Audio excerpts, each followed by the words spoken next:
So the system that I use seems to work very, very well for me, and I'm real happy with it.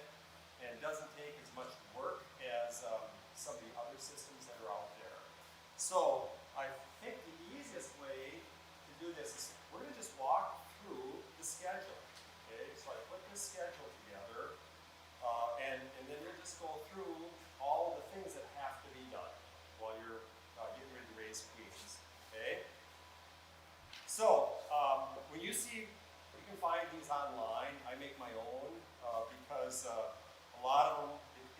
The biggest difference you'll see is the larval age days. Sometimes they don't do 0. I like to start 0 at graft day. I mean, it shouldn't even be called larva age. It should just be days. I kind of forgot to delete that because you just to me the graft day is the most important day, and everything is revolving around the graft day. Okay, so it starts for me about a week before. So about -6 is 6 days before I'm planning to graft. And feel free to ask questions anytime you go through here if I'm not clear on anything. Yes, dear? Can I have a sheet, please? I told you they're right over there. So like I said, I think it's almost easier if I just kind of walk you through it, and then if you have questions, you just ask questions.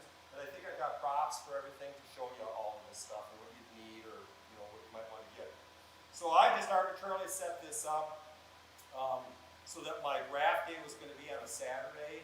So the Sunday before, you can see, and I just put a day in here to make it mean something.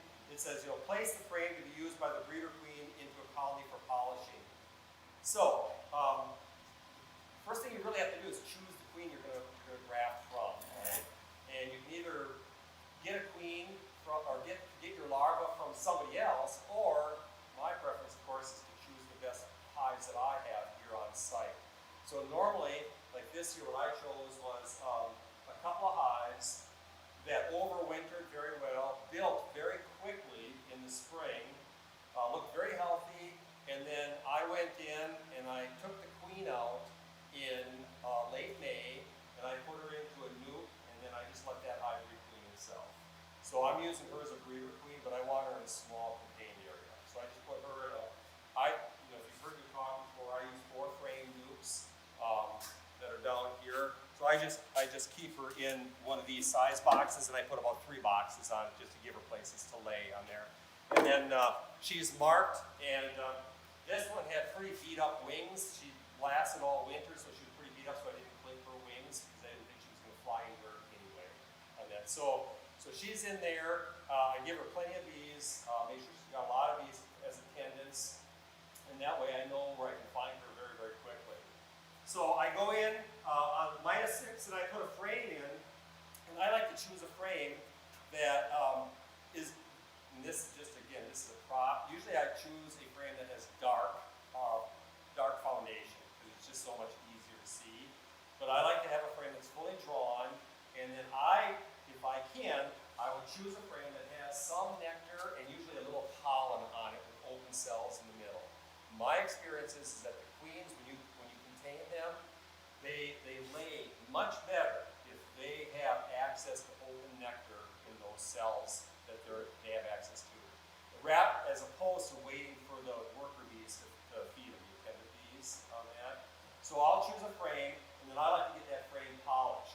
So I'll take that, and you can actually put it into any colony, any strong colony. You just put it in the day before. You just want to put it into a location where a queen's not going to lay in it that night, right? On that. So that's -6, and then if you can put it above a queen excluder, that's the best. But these are my queen containment cages right here. Now you can buy commercial ones that you can put a whole frame into, but since I don't graft a whole frame of bees, I don't need that, right? So this is just 5x5 hardware cloth, and then I just cut it and I just make it.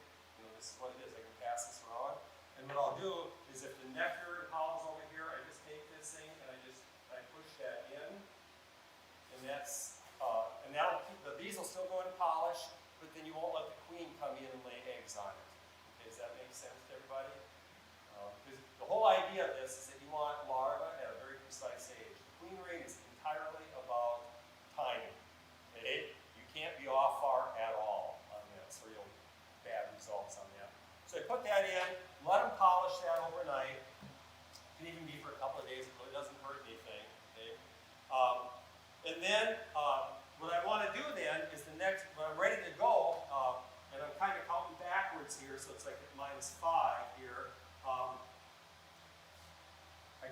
queen, and then I place her in there, and then I make sure make sure this is pushed in, and then I just put the queen in there, and I put her into the when I'm ready to put her into the breeder queen box, because that's where I'll leave her, you know, because that's where she's from, right? I just make sure there's plenty of space where the worker bees can get at her from the top here, not just, you know, you want to push this up against the next frame. So you want to have full access on that. So like, I use 5x5 hardware cloth a lot. It's really hard to find. It's almost a special order. I think Nature's Nectar might still have some, but I use that for a lot. You can use it for queen excluders. You can use it for a lot of stuff. It's just really handy. All right. So next one is you put the queen in. I put her in on the late in the day. I typically go up late in the afternoon and I catch her and I throw her in, and just button her right back up. Okay. In my experience, like I said, it takes about 4 days. I want her in there. You know, I want the eggs in there for about 4 days. Okay. They'll always say that the eggs hatch in 3 days. You know, they're an egg for 3 days. My experience is I just like to have it in there for a good 4 days, sometimes a 4.5 days. You know, because it's kind of frustrating to be ready to graft and find out that there's still eggs, you know, and not larvae. Okay. Then, third day before I'm ready to graft, it says coat the queen cells with wax. Okay. Now, there are a lot of different styles of queen cells. I use the pin type queen cells, or the queen cups here. I'll pass these around here, pass them around. And these are commercially available. Man Lake, everybody sells them. And I say the pin type because they have that little pin on the top there. Okay, because there's a couple of different styles on this.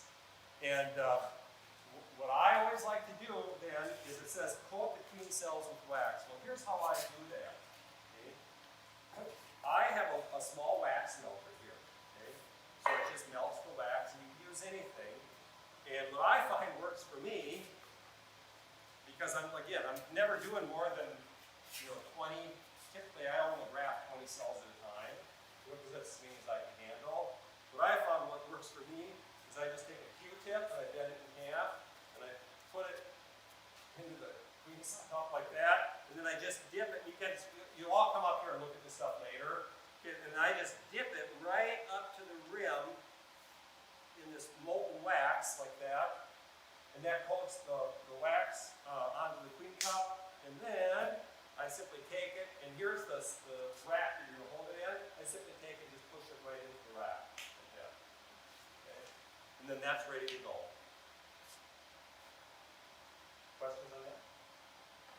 If I were doing this at a bigger scale, this would just be a long tank, and I literally would fill this and I'd get the whole thing. Right? Because when I get this all done, I usually come back and then I put beeswax, melted wax in between the cups just to make sure they are stuck in the cups. Take a look at that. You can see the wax right up to the top there. So that's coating it with wax, and that gives it a good smell, and they seem to, in my experience, they seem to get accepted by the bees a lot better.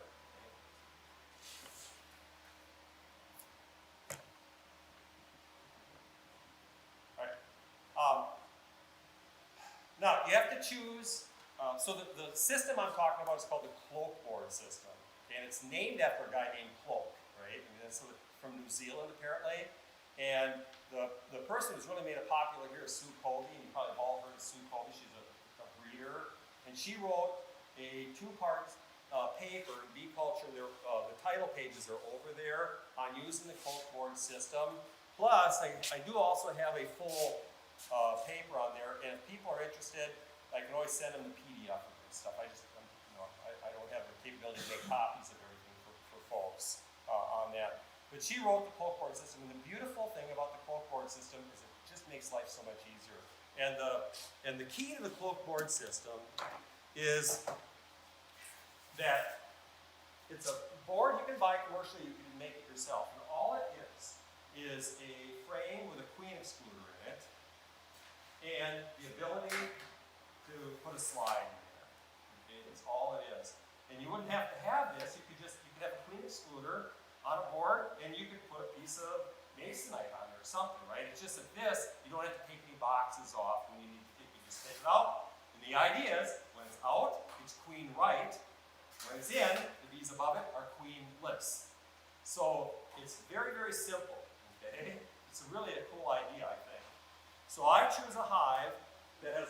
bees, I'm not gonna pass this around, but I'll set it over here, you can look at it. There's a couple of different styles. That one has a plastic queen excluder. The one I tend to like has a metal queen excluder on it. Okay? One of the hints is that if you get the metal excluder, make sure you put Vaseline or some kind of grease in around here. They'll propolis that thing shut and it'll be really, really difficult to move that in and out.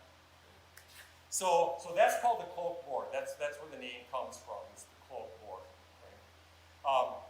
So it says prep the cloak board hive. Okay? So you've chosen a hive, and I like to have a good, strong hive. Remember, queen marine is best under swarming instinct or swarming stress. You want them very, very strong in there, because that's when the bees want to make the best queen cells.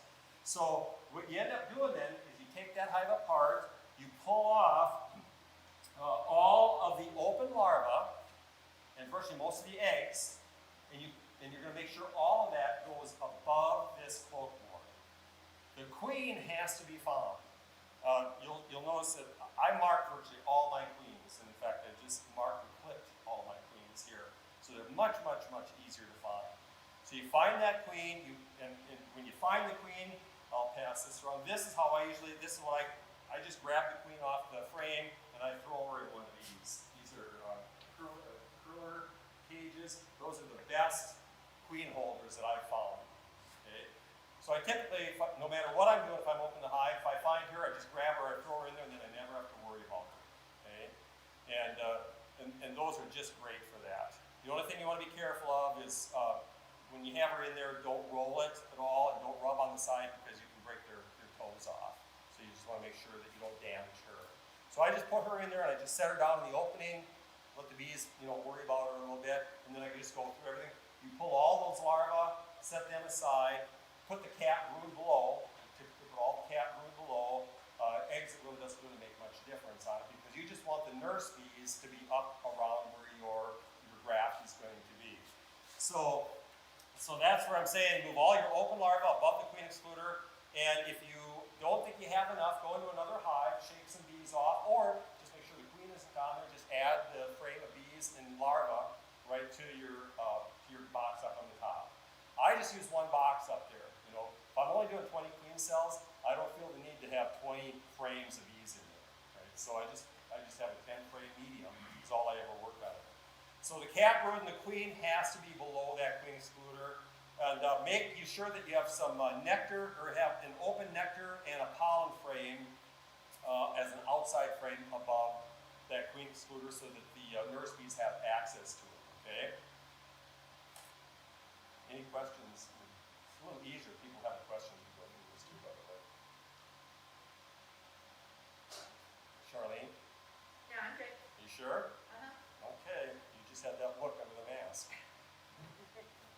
All right, so if you notice back here then, the larval egg, or the larval day age basically, is at this point now, you're talking, you're -2, so it's an egg, right? You're still at the egg stage on that breeder queen frame that you've contained her in. You've taken her off the day after, right? You contain her, you pull her out, take her out the day after she's in there. She'll typically lay, my experience is that this right here, she'll virtually fill the entire thing overnight with eggs. So then I come back the next afternoon, I just pull that off, I let her scurry away, and I put that right back on. Okay? And you wouldn't have to do that, by the way, but if she hasn't filled all the eggs frames up or the eggs up, she can come back in, and now you've got multiple day eggs in there.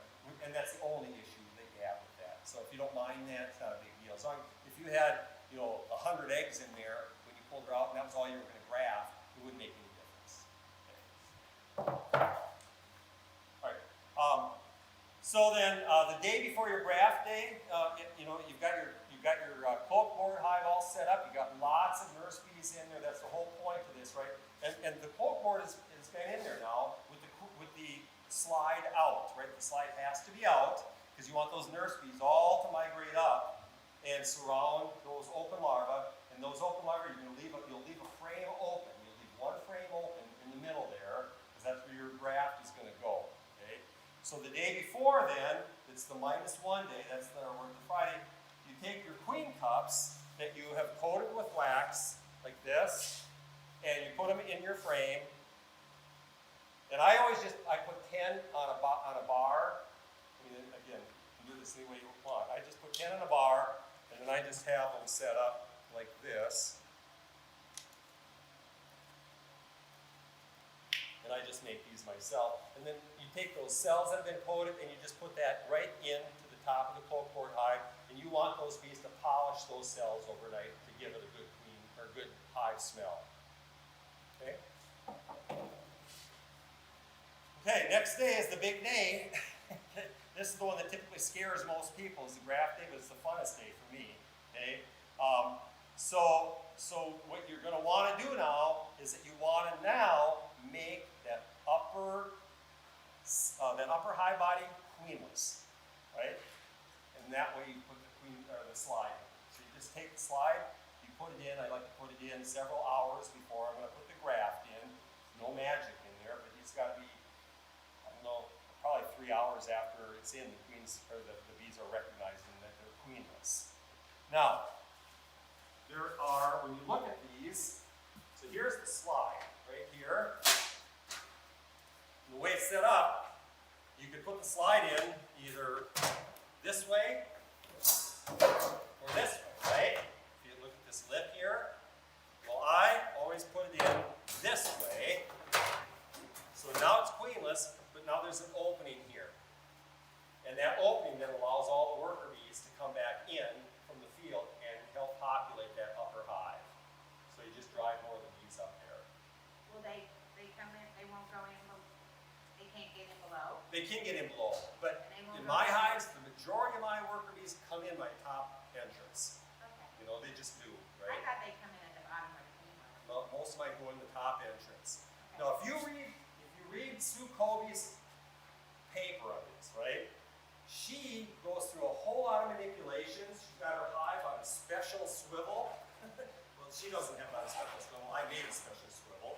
So she talks about turning the whole hive to force those field bees to come in to an entrance that's on the opposite side.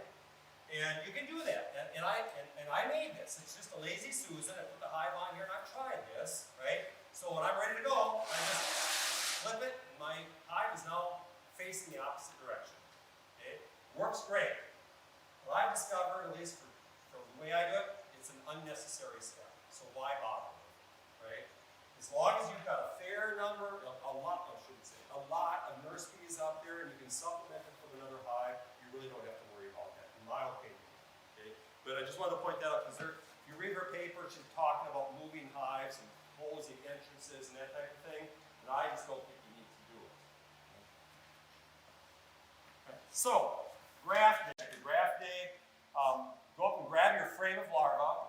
What I do is I have made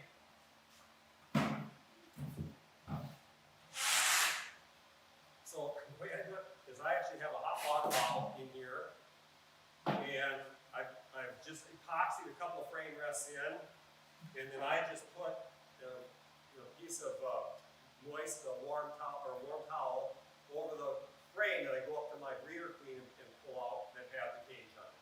Does that make sense on there? And we'll show you that here in a second. And I just put in here, and mine is set up. You can see I only have two.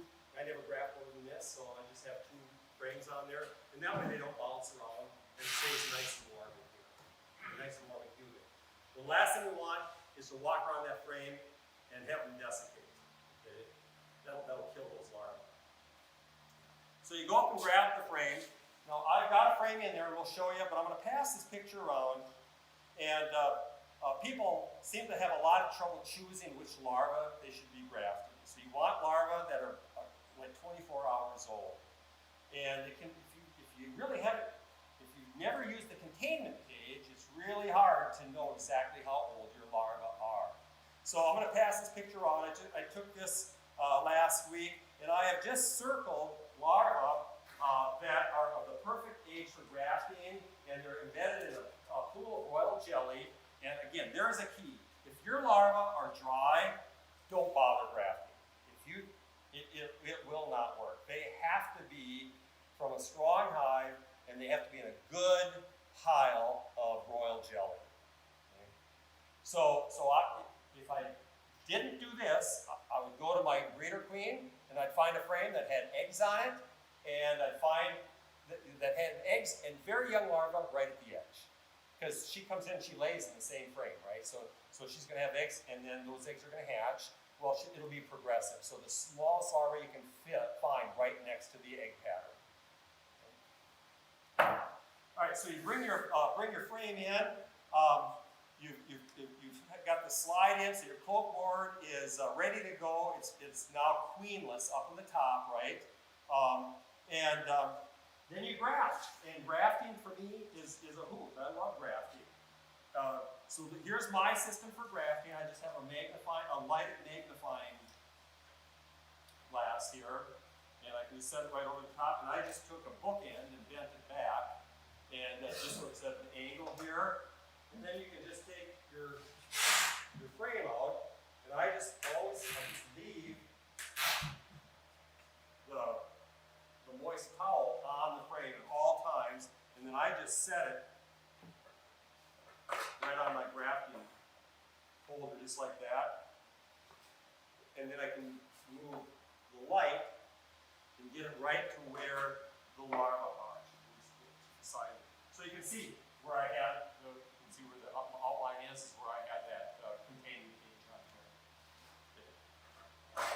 So I'll leave this on here so people can kind of come up afterwards and take a look at it and see what it is. The easiest way to do it, of course, to graft is just to buy Chinese grafting tools. Okay? And all they are is a little tiny sliver of bamboo. They work great. Well, I got mine at Amazon. They were like 10 cents a piece. You know. Don't buy them from Amazon. No, don't buy it from Amazon. Buy multiple. Yes. Because I found that they're not all created equal. Oh no, you got to find your favorites, right? Or you end up. How many people have actually used one of these? Anybody? I'll pass it around. You can take a look at it. So this is just a protective cap. I'll just pass it around. You can see. So what it is, it's got a little plunger. And the idea is that you're going to go into that cell, and this little thing, little bamboo sliver slides along the edge of the cell. You get it underneath, and this is why it's important to have that royal jelly in there, because if it's not lubricated, you just tear those larvae up. So you just get it up underneath there, and you pick it up, and then you're going to place it into the queen cell very gently. Keep the larva at the same orientation, and then you slowly push that down. And you're done. Now, here again, two different chains of thought on this. I always prime my cells with royal jelly. So I buy organic royal jelly. I've had the same container for 5 years. Lasts forever. Okay? And what I do is I just use a pipette like this, and this is what it looks like. You just buy it. I just take this, I take the pipette out. I have this, I take the cells, and I just fill each one about half full of royal jelly. Now, some people don't do that. Some people don't wax them, right? I'm 100% convinced that it's, for me, not so much for the larva, but I can get those larvae off of my hive tool so much easier if I can put it into royal jelly. Okay.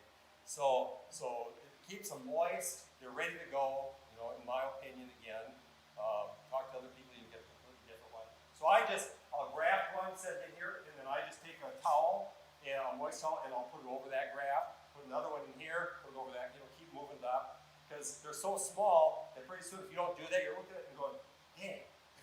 Which one did I end at, right? Or you'll have 2 in 1 and 0 in 1. So it's easy just to kind of keep moving that down. And then as soon as I'm done, I set it aside, make sure it keeps a moist towel over so they don't desiccate. Okay? Once I got all 20 of them grafted, same thing, I put them both in here, put them back in there, they're covered again, and then they're ready to go out to the cold board hive. Okay? Very gently on that. I don't like to bounce them around, you know. I'm just as careful as I can on that. So that's your grafting. I'll pass this around, you can take a look at it. They sell all sorts of grafting tools out there. These are dirt cheap, and they're extremely nice, and I've never seen a commercial operation use anything but these. Okay, so just, I mean, to me, that's kind of a testament to how effective they really are. All right, so you've got your graft. Okay, you take your cloak board out to the cloak hive, or you take your frames out to the cloak hive. You should very carefully open up the top of the hive. You'll have an opening in there, right, because you already had the cells polished, and you just drop the cells, you just drop this frame right on in. Always label the top.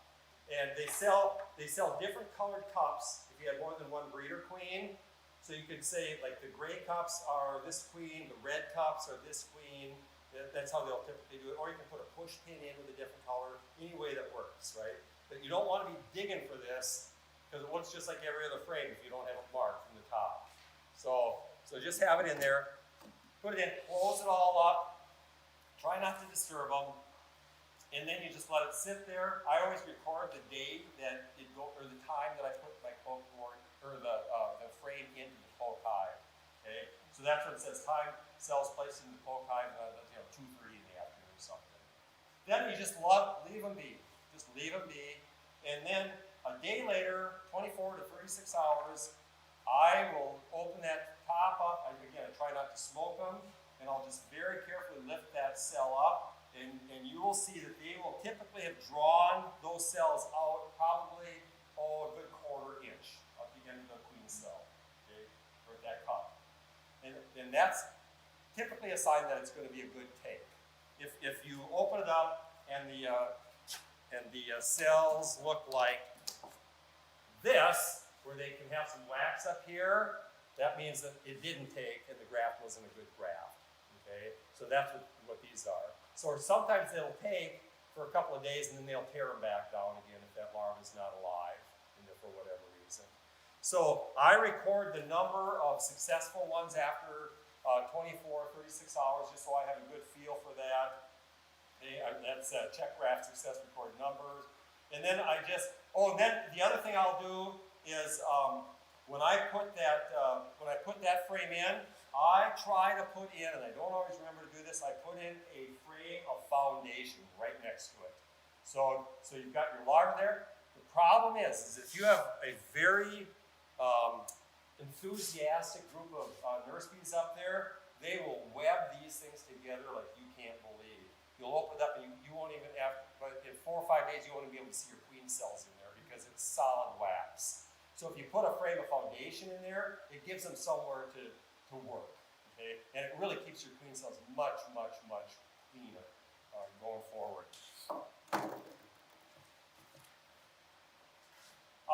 So then you're, after 4 days, 5 days, I check them out. That's why I'll check them one more time. After 5 days, they're going to be capped. And then I'll record that number too, because sometimes they will tear down a couple on there, because you want to keep track of how efficient you are and how good your numbers are, right? Okay. On larval day 9 then, here, now we're looking at Monday. Now you have to prep your mating nooks and get your queen cells installed. So you can do that a couple of different ways, okay? So I can show you the ways that I do it. I'm doing it 3 different ways now. Most commercial people are using mini mating nooks, and that's what this is. This is a double mini mating nuke right here. They're very efficient. I really do like them. So the morning before or the day before we're going to install the queen cells, the frames are so cute. They're like this. This is a drawn frame. I don't know if they've fixed this problem yet or not. I bought these from Man Lake. When I buy them, they use a regular size top board. And if you do that, this top styrofoam hits it, and any bees on top can get squished. So I actually take these over to my table saw, and I just trim off this underneath here to make sure that I have space on top. The other thing I do is I put this dado on both sides here. I think they now have this on there, but they didn't when I bought them. And when you put your queen cell in there, if you didn't do that, the pin, guess what? It's stuck in your styrofoam, okay? And then if you want to open it up, you're screwed, because So this way, your queen cells fit right down in there. So they also sell a nice draw-out box. That's what this is. If you want to put this together, you can take these little frames, because they're undrawn foam, undrawn foundation, and then you can put this right on top of a full-size high. You can put two of these together and a good nectar flow, and let the full-size high draw these frames out for you. Okay.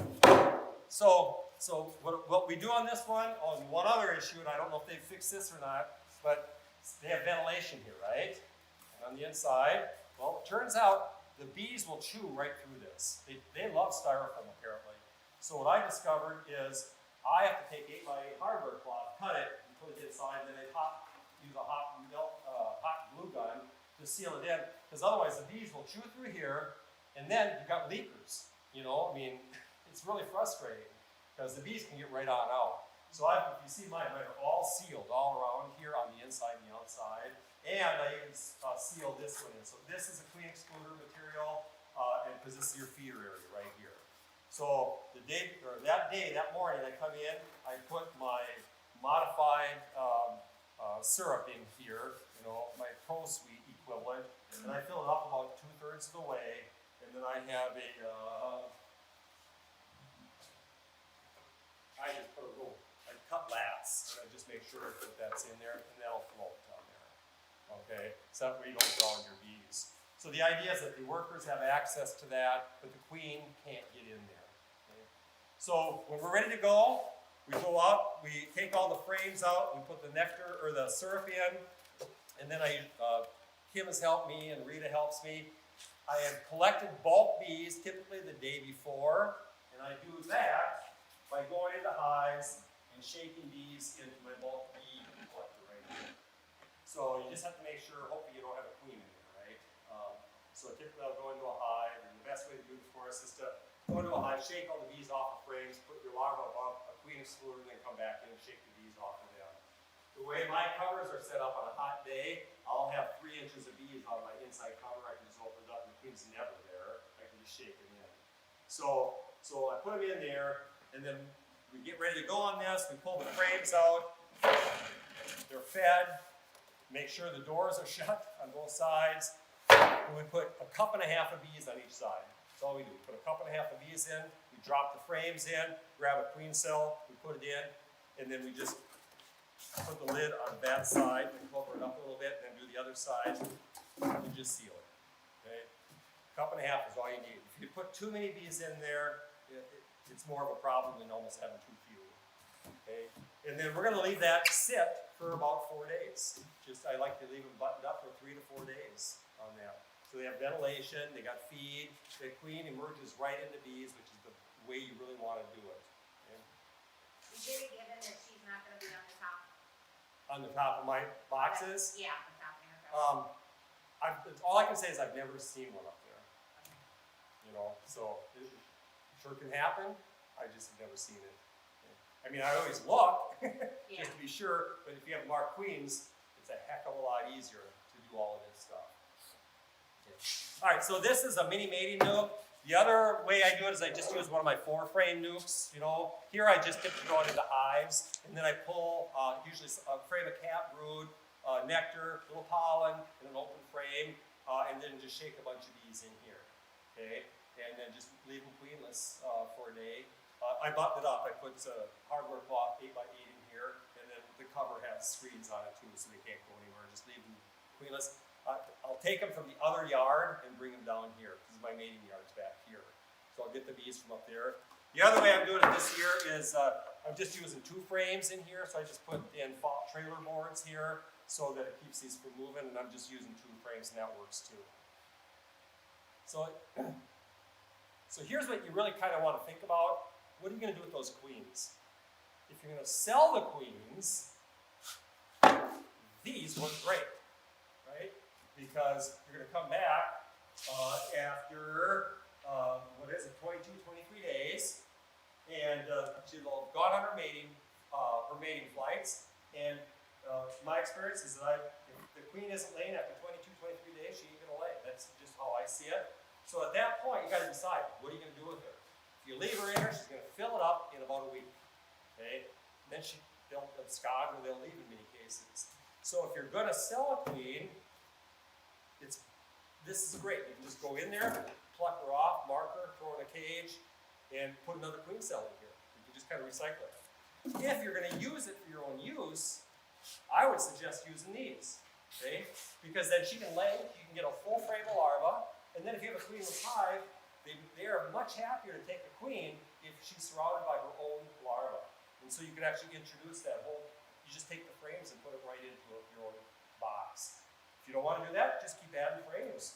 You got a new one. You should just build her out, okay? So that is a lot more flexible if you're going to use these queens yourself. If you're not, these guys fill up very, very quickly. Okay? So that's just one thing to keep in mind. I've had several of these just abscond and leave, because I just leave them in there too long, and then they get sick of it. Okay, so a queenless hive is gonna accept a queen easier if she's on a tray of her own larva. And a good laying queen. Yep. Good laying queen. Yep. Can it be capped, or does it need to be open? Usually open larva is the best. Okay. Yep. So you can get them, you can move them around pretty quick, right? So what I would still do, if I was going to do that, I also have these made that have 8x8 hardware cloth. So if I was going to put her in, I would probably take that queen, put her on a fresh frame, put that 8x8 like this over the top of her, and then put her in and leave her for a couple of days, let her start laying again, and that gives the hive time to get acclimated to her, and then I feel comfortable removing it. All right, so there's 3 different systems. There's, you can do it any way you want again, but this works well for me. I'm probably going to be going more toward this unless I start selling more queens.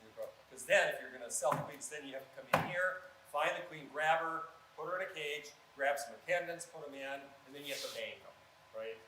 I mean, that's what you have to do. So you're kind of more on a cycle. Okay. So it says on Monday then, this is the larval day, age 9.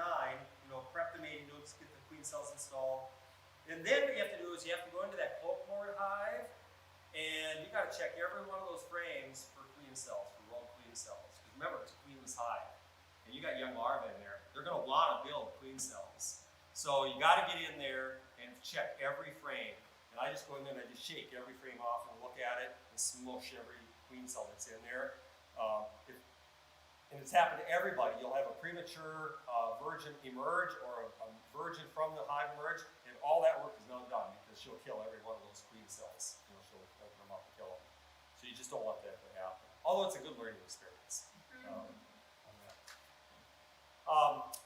And then, like I said, on days 22, 23, I check for eggs and larvae. If they're going well, then I mark and clip all of my queens out there, and I do that in this thing right here. It's called a queen muff. I really like it. So we'll open up, if it's a mating nuke, we'll open it up. We'll grab the queen. That little queen container I sent around, I toss her in there. And since they're all right back here, it's easier for me just to put this in the back room where I can have good light and stuff. So I bring her in, and I just actually put an empty frame on because that's what they like. And I just open the frame, let the queen on there, and then I can just grab her, without gloves or anything, just grab her, manipulate her, and then I just use the scissors that I kind of ground down the end so I don't harpoon her. And then I just, the right wing is clipped on even ears, the left wing is clipped on odd ears. So it's a secondary backup. Some people think it's for swarming control, and it would help on that, and it has helped on that. But they'll leave with a virgin queen anyway if you're not taking care of it. But it's a good way to know that queen is the queen you put in there, and I like to know that. So I'm still not great at this. Sometimes I clip and I get the right wing, sometimes I get the left wing, sometimes I've gotten both wings. Okay, but you just like to clip the top third of one wing, and then the idea is that she can't fly. So she can come out and land in front, and you can sometimes see a ball of bees out there, and then the queen is in the grass, but she can't really leave. They'd have to leave with a virgin queen. So I just grab her, clip her, and then just manipulate her. Once I got her in my hand, then it's easy just to grab my marking pen and paint her, and then I just put her right back into that cage, let her dry for 3-4 4 minutes, walk her back in, release her, close it up, and we're done.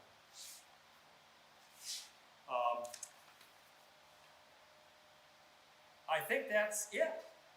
And you just have queens. And just success rate. My grafting success rate this year has been anywhere from 80 to 100%. Okay, you get better at it as you do more of them. You get a lot better at it when you use larvae that are very in a real pool of royal jelly. Okay, to me, that was the #1 key. And then my success rate of queens going up and getting mated and coming back and laying has been approximately anywhere from 85 to 90%. Which, when you think about it, is just stunning. So this queen comes out of a little nuke, flies away to some drone yard, right? Gets mated, maybe does that a couple, 3 times, and still finds her way back, doesn't get eaten, doesn't get hit by a car. To me, it's just amazing, you know? So,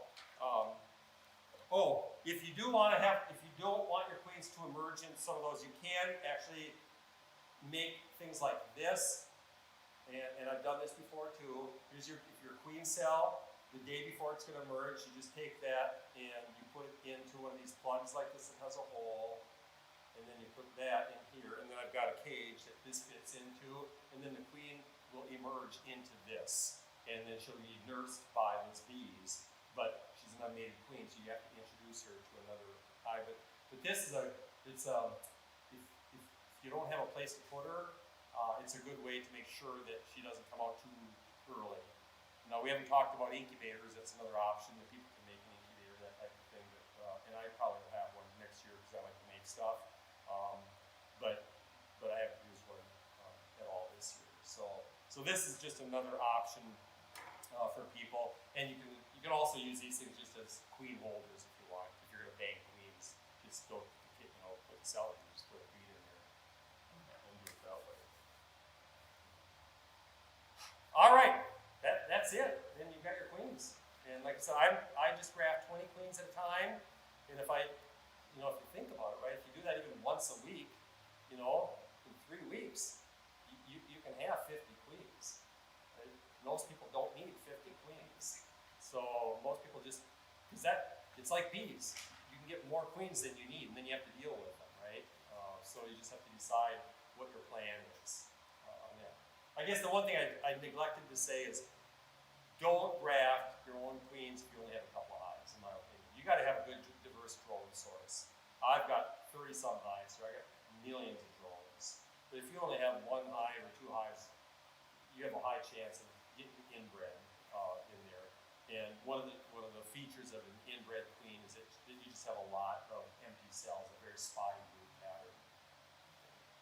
So I wouldn't do it unless you have a good mating yard where you know that there's going to be a lot of drones. And that's why we don't breed early here. We don't make queens early. There's just typically not enough drones until June to really get things going. Unless you're putting drone brood in your own hives or, a lot of crappy home hives with drone cells in them. How late do you do it? How late? I'm done now. So if you probably watched the news, yesterday was the warmest average day of the summer. Now we're getting colder. So it's depressing, but you don't want to be really, your winter bees they start to get raised in August, and by the end of August you're raising winter bees. You want to make sure that your nukes or whatever are growing well enough so you have a good population of winter bees going into the fall.